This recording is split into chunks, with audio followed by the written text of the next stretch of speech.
Emma and Oliver, deeply in love since their teens, married young despite initial resistance from Oliver's family. Their seemingly perfect life takes a turn when Emma, wanting to help her heartbroken coworker Doran, whose wife left him after an affair, proposes an open marriage to Oliver. Though Oliver initially laughs it off, Emma's plan to explore a relationship with Doran to restore his confidence sets off a chain of events that leaves her abandoned and struggling when Oliver unexpectedly disappears, shattering their once idyllic marriage. Emma sat by the window, watching the waves crash against the shore as the golden sunset painted the sky. Oliver would be home soon, and she had prepared his favorite meal, roasted lamb with rosemary, just the way he liked it. Their love story had been nothing short of a dream. Childhood friends turned lovers, married young against the odds, and now living in a cozy seaside cottage. She smiled, remembering how Oliver's family had once doubted her, accusing her of trapping him. But time had proven them wrong. She was his, and he was hers completely. The front door creaked open, and Oliver stepped inside, his strong frame silhouetted against the fading light. He smelled of salt and hard work, his calloused hands pulling her into an embrace. "Missed you," he murmured against her hair. Emma melted into him, as she always did. This was her happiness, simple, warm, and unshakable. But beneath the surface, something nagged at her. Doran's broken expression at work today haunted her. His wife had destroyed him, stolen his son, and left him questioning his worth. She had promised herself she would help him, but how?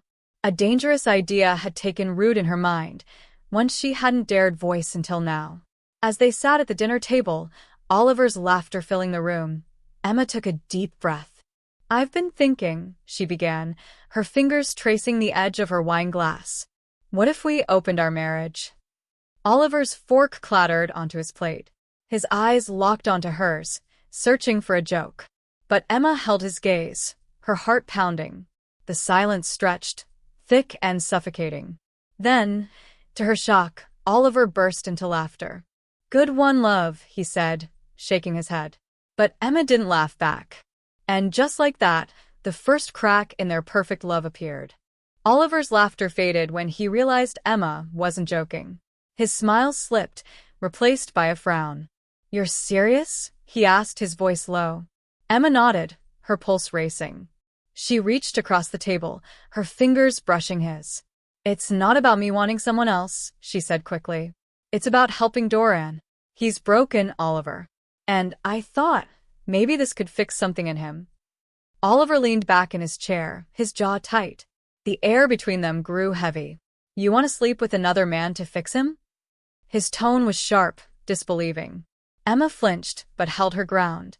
"Not like that. It's about making him feel wanted again. Just once. Then it's over." A long silence stretched between them. Finally, Oliver exhaled, rubbing his temples. "Fine," he muttered. "If it means that much to you." Emma's heart leapt, not with joy, but with unease. His agreement felt too sudden, too hollow. But she pushed the doubt aside. This was for Doran. For kindness.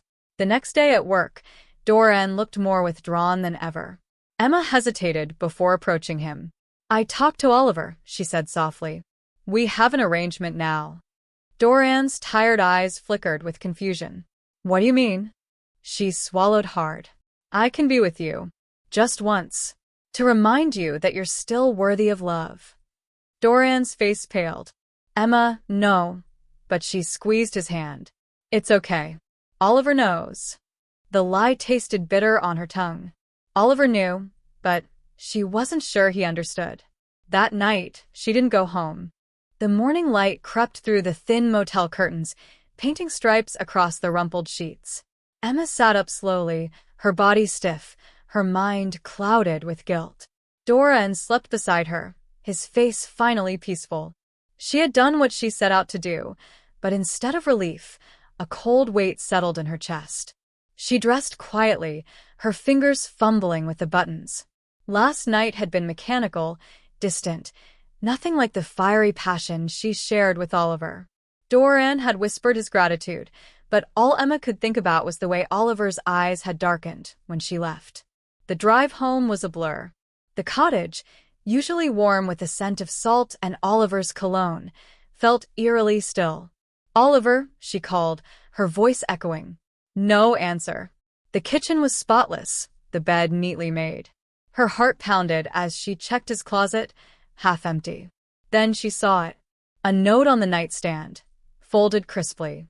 "You were right. Some doors shouldn't be opened." No signature. No anger. Just silence. Emma sank to the floor, the paper crumpling in her fist. Outside, the waves kept crashing, indifferent. Emma stared at her phone for the 100th time that day. No calls. No texts.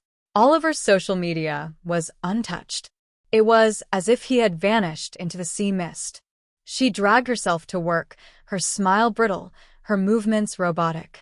Doran noticed. "Emma," he murmured during their break, his voice thick with concern. Did something happen?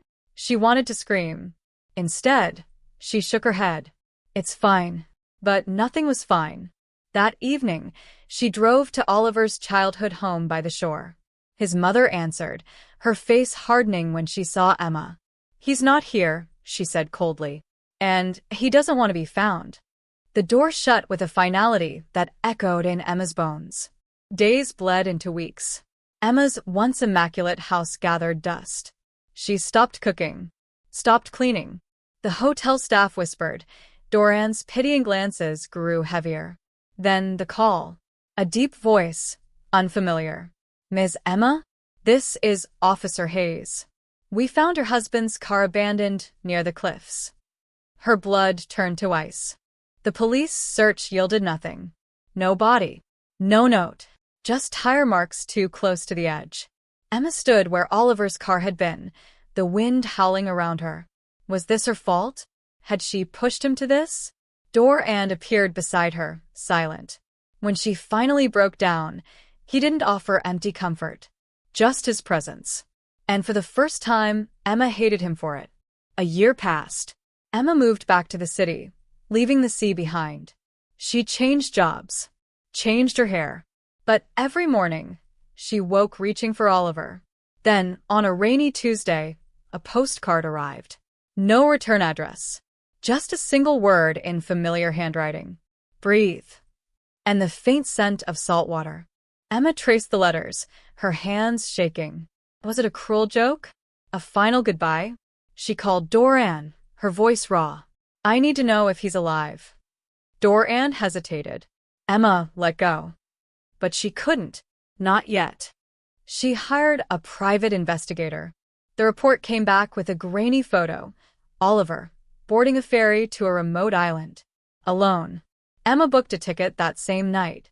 The island was a barren stretch of rock and wind. And there, in a weathered fisherman's hut, stood Oliver. He turned slowly. His eyes, once warm, were hollow. "You weren't supposed to find me," he said. The storm inside Emma finally broke.